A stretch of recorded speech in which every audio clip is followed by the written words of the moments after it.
Hello, and welcome to another episode of What's Happening at the Lazy Turtle Homestead.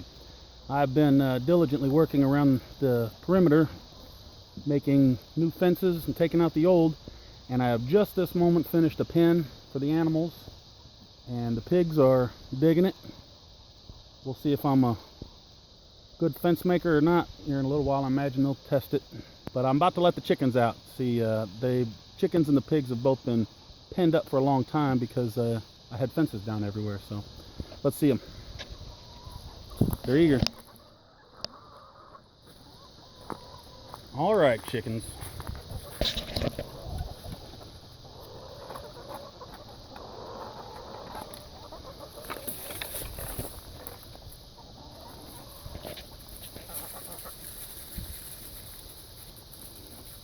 All right.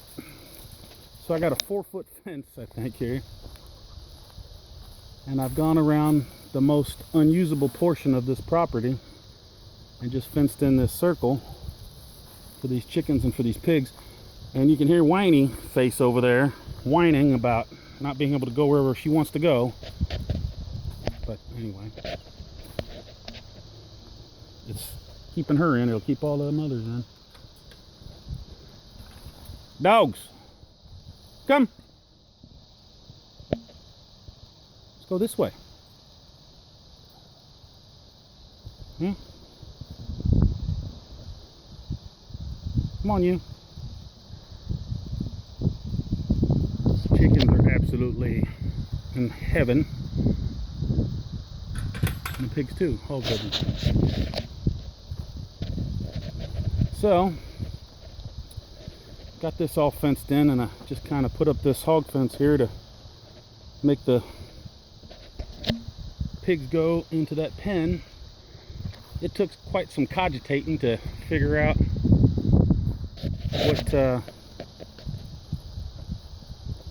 what to do. You know, I only had so many materials, and the animals have been penned up so long that, come on, dogs, come, Waffles, come. These chickens can go right over this fence. I sure hope they don't try. They probably will.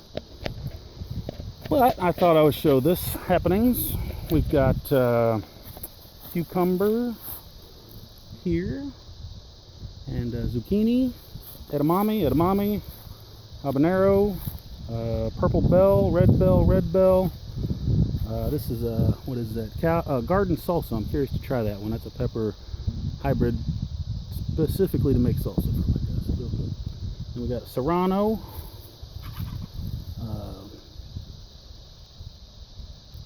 humanilla. I don't know what it is. I'm curious to try that one too. And this one's the cow horn, and then jalapeno. Probably another jalapeno. What do we got here? Cayenne.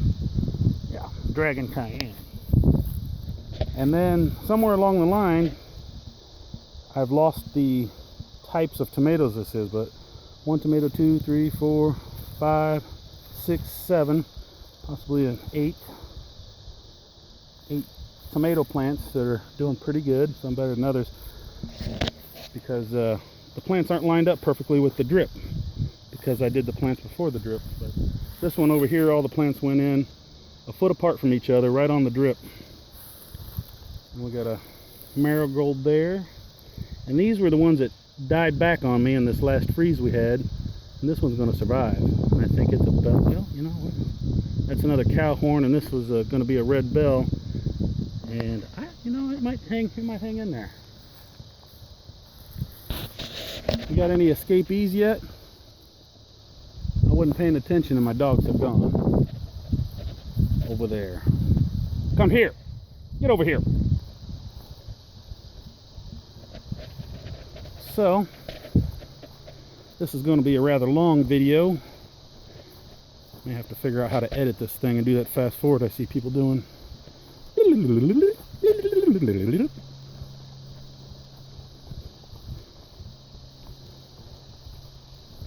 Alright, so I found that all this time spent has been quite a chore.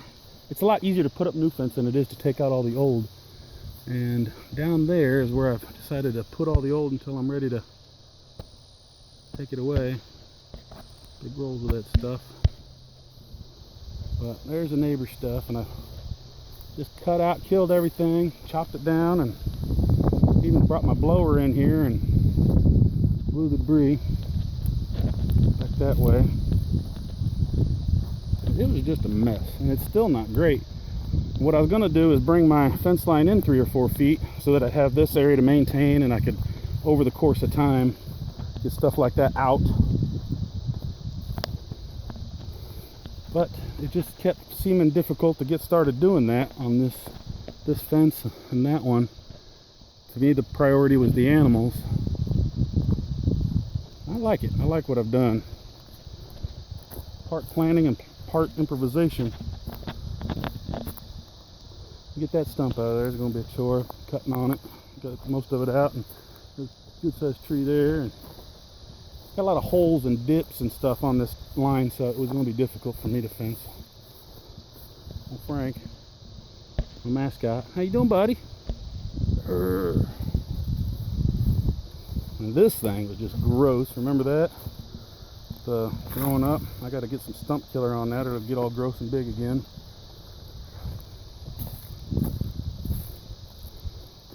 This guy, I've got most of this guy out I can without hurting my chainsaw. This is all grown into the tree, so not exactly sure what to do about that guy.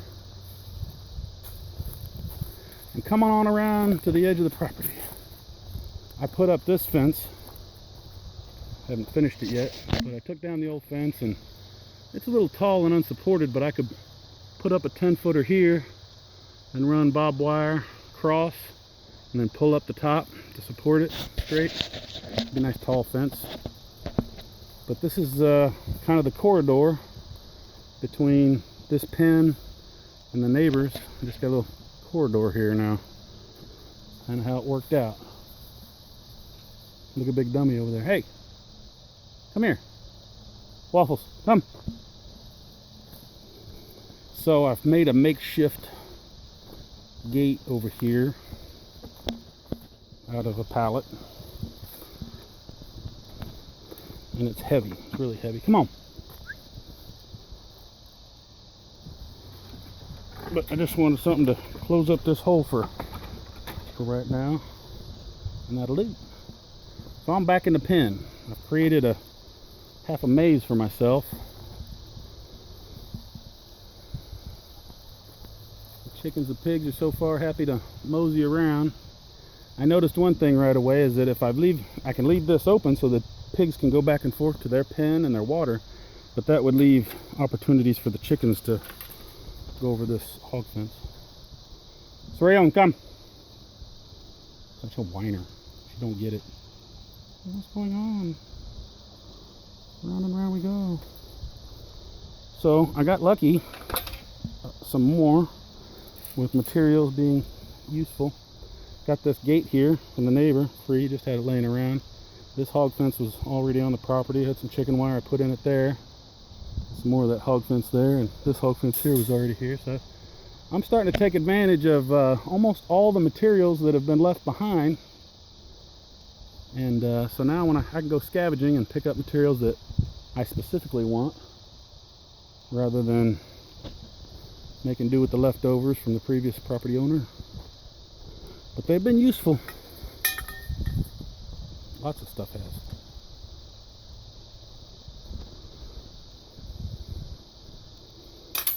So I gotta keep going around to show some of the other things that have progressed. Come on, doggies.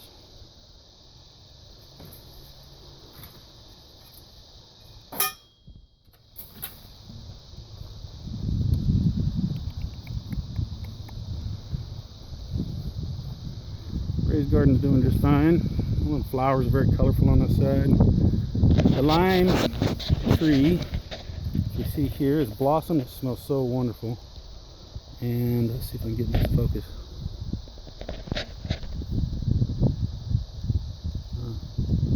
Got my brightness so dim I can barely see, but you can see all those little tiny limes are going to come up out of all these little things here. There's some focus.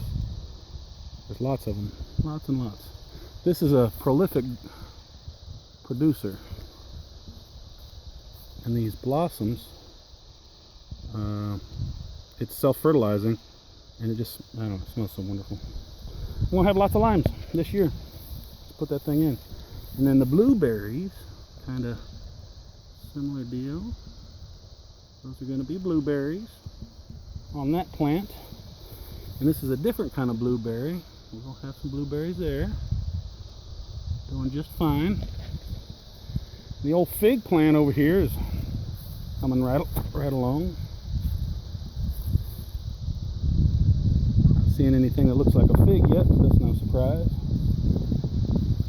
And what else can I say? There's some flowers. My mama likes flowers, just like me. Oh, there's something funny I wanted to say on this video, and I'm not over there to talk about it much, but you can probably see there's some kale there that I cut out of the garden to make room for other stuff that I've planted in there now. I pulled up those plants and just stuck them in the grass over there, and they're doing just fine.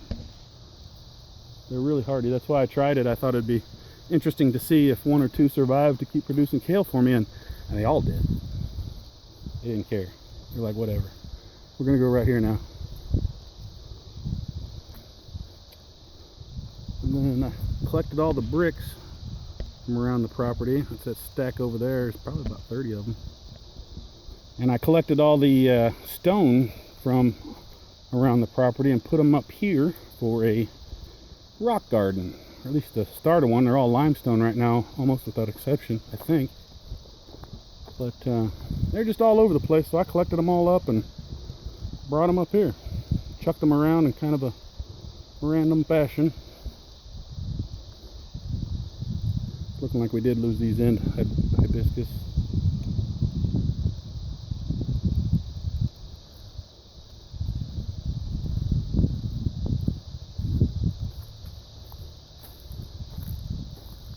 And that's that. That's around the house. And then on the porch here, I got some aloe growing all over the place. I'm going to turn those pine cones right there, big giant pine cones I found on a client's property, into bird feeders. There's some spearmint or peppermint, one of the two. There's a pitcher plant, needs some water. And then this pen right here is kind of a little bit obsolete, but I'm sure I don't want to turn it down yet. But it'd be nice if I could use this park in. They say to plant these pots, and I did this time on these two plants. I don't think I'll ever do it again. The rest of them are all doing so much better without the pot. I always take the pot off and chuck it somewhere. There's one. But we got mint here. This is sweet mint. It's just growing like a weed. I like it. And I thought this was cilantro I put in here, and it's flat parsley. I didn't even see that. Flat Italian parsley. I didn't even see that thing. I thought it was that's some other kind of parsley, cured parsley it says. But I thought that was cilantro. And I put it in a salsa and couldn't taste it. Now I know why. This German thyme, I didn't know it had little orange flowers like that. Sweet basil. Oh, this is the German thyme. What's this? That's the tarragon, yeah. Mexican tarragon.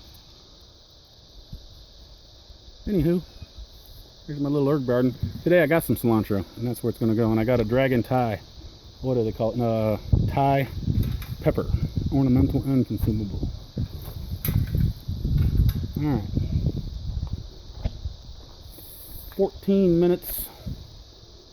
And that's probably one of the longest, if not the longest video I've made. And hope it wasn't too terribly boring. So, until next time, bye.